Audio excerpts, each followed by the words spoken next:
পটুয়াখালীর রাঙাবালির একটি খালে টর্পেডো সদৃশ একটি বস্তু ভেসে এসেছে। রোববার সকালে উপজেলার মৌডুবি ইউনিয়নের মীরকান্দা গ্রাম সংলগ্ন ভাঙা খালে বস্তুটিকে দেখতে পায় গ্রামবাসী। সে সময় ভাসমান ওই বস্তুটি দেখতে ভিড় করে স্থানীয় লোকজন। প্রত্যক্ষদর্শীরা জানান, কাছ থেকে বস্তুটি দেখে ভারী কোনো অস্ত্র ভেবে এলাকার মানুষের মধ্যে আতঙ্ক ছড়ায়। খবর পেয়ে রোববার দুপুরে ঘটনাস্থলে পৌঁছায় পুলিশ। বস্তুটির কাছ থেকে সরিয়ে দেওয়া হয় লোকজনদের। বস্তুটি যাতে ভেসে না যায় এজন্য রশি দিয়ে বেঁধে রাখা হয়। রাঙাপালি থানার ভারপ্রাপ্ত কর্মকর্তা হেলাল উদ্দিন বলেন, কোস্টগার্ডকে বিষয়টি অবহিত করা হলে ছবি দেখে তারা প্রাথমিকভাবে জানায় এটি টর্পেডো হতে পারে।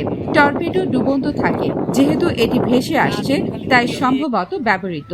তবু ঘটনাস্থলে গিয়ে কোস্টগার্ড বিষয়টি নিশ্চিত করার পাশাপাশি প্রয়োজনীয় পদক্ষেপ নেবে। যারা ছিল লোকজন তাদেরকে উৎসুক জনতাকে দূরে সরিয়ে দেয় এবং আমি তাৎক্ষণিক বিষয়টি আমার ঊর্ধ্বতন কর্তৃপক্ষকে অবহিত করি, কোস্টগার্ডকে অবহিত করি। আমি নিজে এখানে চলে আসি। আমি এসেও স্থানীয় যারা উৎসুক জনতা ছিল তাদের সবাইকে সরিয়ে দিয়েছি এবং কোস্টগার্ডের একটি টিম কিছুক্ষণ আগে আমাদের এখানে এসে উপস্থিত হয়েছে। তারা জিনিসটা দেখে এটা নিশ্চিত যে এটা একটি টর্পেডো, যেটা সাবমেরিন ধ্বংসের কাজে ব্যবহৃত হয় এবং এটা মিসফায়ার হয়েছে এই ধারণা তারা করেন যে এটা অবিস্ফোরিত অবস্থায় আছে।